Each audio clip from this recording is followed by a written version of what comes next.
The late 90s were like a breeding ground for oddball black comedies.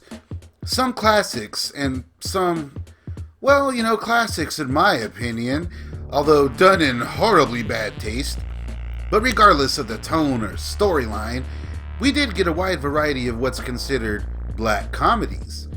And when looking back, the notable films of mention never really had any solid filmmakers behind them, in the sense that we were seeing some early examples of their styles and sensibilities. Rather, it was kind of like they were just being as nasty as possible, I don't know. But just one stands out in the bunch as a smart, clever, hilarious take on the genre that absolutely nailed every aspect of film in general. Hear me out. 1999's Election was written and directed by the always on point Alexander Payne, who is also responsible for another one of my favorites. Here he adapts the novel from Tom Perrotta and does a pretty damn good job as far as being faithful to the source material. A high school teacher's personal life becomes complicated as he works with students during the school elections, particularly with an obsessive overachiever determined to become student body president. And damn, the film has spot-on casting here, really taking advantage of the Nebraska setting and the people. The film is definitely a more mature R-rated romp, taking that famous Alexander Payne subtle approach. Her pussy gets so wet, you can't believe it. Okay, well, you know what I mean. That Alexander Payne's subtle approach is indeed subtle, until it's not. And it's no different here. This might be my top Matthew Broderick performance, and I'm a big fan of the dude. Here we see him play the extremely unlikable, but I guess he is still kinda likable, teacher Jim McAllister, who throughout the film we basically see him go through his downfall. In his life, in his career, and his marriage, everything basically. This guy just kind of falls apart. All taking place around this unimportant high school election. It's so cool to see Broderick willing to bring himself down to this level. And although he's basically a horrible person, we can all kind of relate to him. And damn, his arch nemesis Tracy Flick, here played by Reese Witherspoon, in a top performance. Not sure if it's my all-time favorite, but it's right up there. Flick is just, we all knew a girl just like that in high school, and Witherspoon was born for this role.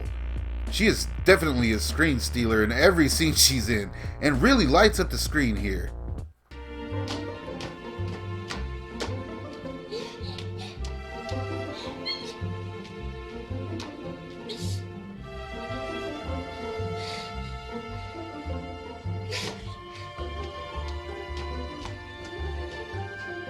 Now, what makes this a black comedy, you might ask? Well, I'd say it's the overall bleak outlook on life, for one. The film takes on several narratives, not only of Mr. McAllister and Tracy Flick, but also of the other candidates, each who have their own quirky little thing going on, all giving narratives that seem so positive, but in a way that, well, they all just sound like they're lying to themselves. Who knew how high she would climb in life? How many people would suffer because of her? I had to stop her. Now. And this kind of narcissistic tone is like the entire film in a nutshell. Aside from that, it deals with inappropriately aged relationships, infidelity, confused sexuality, all in a very, very upfront and hilariously cringy way that, again, we can all relate to. The film takes on the theme of an election and infuses all the normalcies of such, like corruption, lies, deceit, the things that come with an election. Only here, we see it take place in an unfortunate whirlwind of events surrounding a very small, very unimportant high school election. All the corruption, lies, and deceit coming from the strangest places, just so happening to be during a high school election. I love this movie.